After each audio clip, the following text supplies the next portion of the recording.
everybody, what's going on? So yesterday after I got through unloading over at FedEx at the Fort Worth airport, I spent about 30 minutes looking for a place to park, and there is no place to park around here. It was like 12 years ago. I hauled some metal out here, oversized metal, for a water tower. I was hauling metal for water towers back then for a company called Hicks Farms out of Kentucky. Anyway, man, it was all just farms and fields. Now it's very well populated, and there is absolutely no parking. So I did find this place here, and sorry, one setting's always blurry anymore. I don't know why. But yeah, this is where I found a place to park yesterday around 2:30, 3 o'clock, and I got on the load board, and things were selling at $1.50 a mile, faster than you can call. There's people when they see this spot, see me parked here, there's monkey see, monkey do world. So other trucks came over here and parked and threw their crap bags and urine bottles out. That's what they do. This is the only one parking spot around within however many miles there is. And what do truck drivers do? They come over here and throw their crap bags and urine bottles out. So I got some rubber gloves on and some window cleaner, and went around and picked up a lot of garbage. I piled it up over there. Crap bags. I didn't pick up any urine bottles. I picked up some crap bags. There wasn't many urine bottles up and down through here. There are some back down in that field over there. I've cleaned it up well enough where people aren't disgusted when they drive by here. But there is that pile there. Myself. So I always throw my garbage. I always put my garbage on the back of my truck, and it stays there. And when I get to a truck stop, I unload. I always throw my garbage in the garbage can, because you know, there's no sense in people thinking that the world is their own personal garbage can. And then they, you know, the counties, they got to send people out here and pay them clean this mess up, and then nobody wants to pick up somebody's crap. I mean, what's wrong with you? What's wrong with you when you think somebody wants to pick up your crap?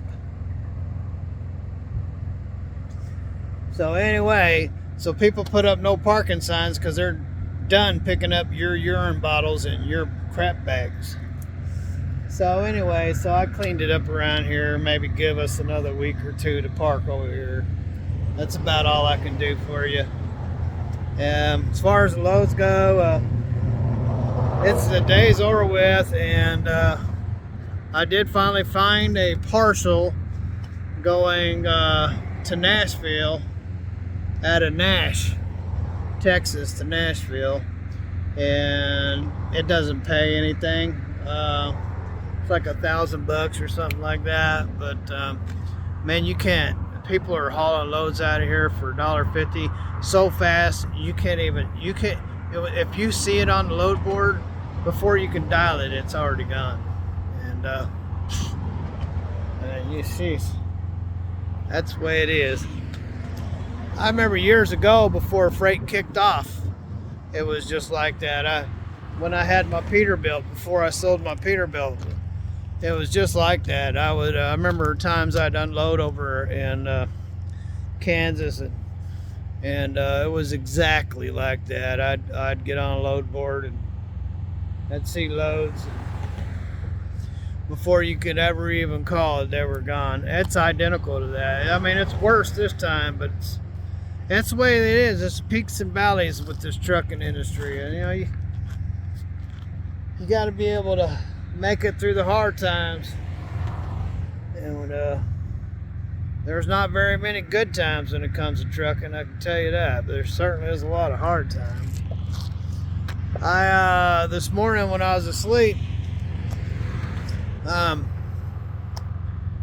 sounded like a basket was rolling. You know how a basket from that you carry your groceries with?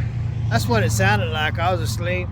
I noticed it was really cold, and I heard this, and then I felt the boom, and I thought, what the heck? I got up, turned on all the lights, and looked at all the security cameras. I didn't see nothing. I kept looking. I looked all around. I went through that for about 10 minutes, and then I noticed that the heater wasn't blowing, and I thought, oh. And I looked, and the power was off on the APU unit.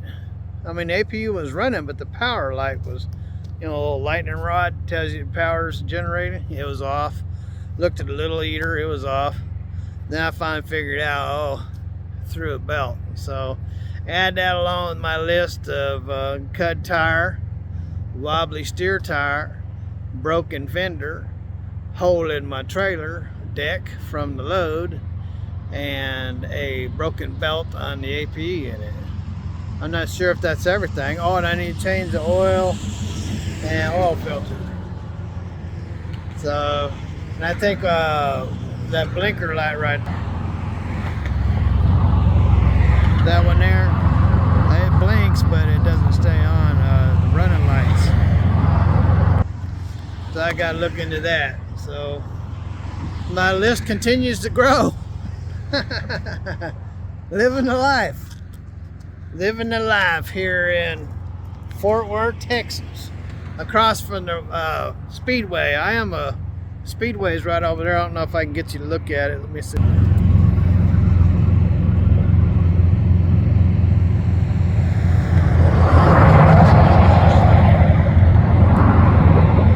That's the Speedway across the interstate. Texas Motor Speedway.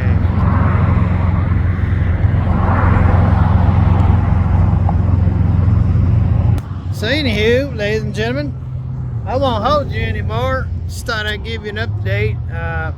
So again on that load, everybody went home. I can't get a credit check. And so since the owner of this company that I'm leased onto, and I leased onto them for a reason. One, can't connect to the KDC BT34. My phone, I lost connection to the Bluetooth stereo. Anyway, so the owner that I'm leased onto died here last year, and his kids, and wife and kids are running the business now, and you know, and then the dispatch office has always been out of Sturgis, South Dakota. But the daughter, she runs the factoring part of it, and he does the IFTA and all that stuff. And anyway, since he's died, she's been really picky when it comes to credit checks, and so I can't run for TQL.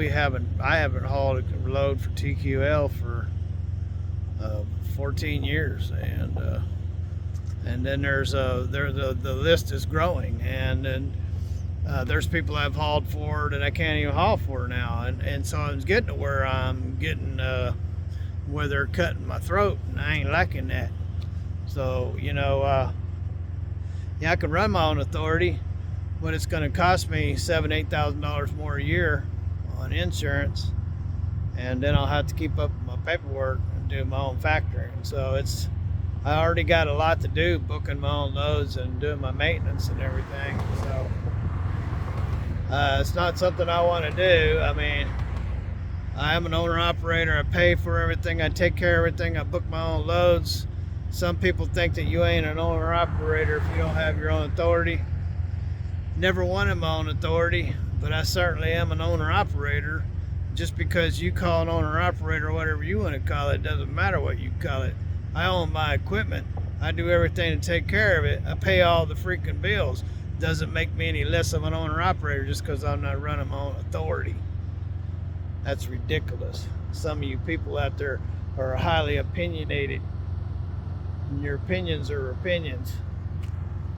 Your opinions. But anyway, so don't get me started on that.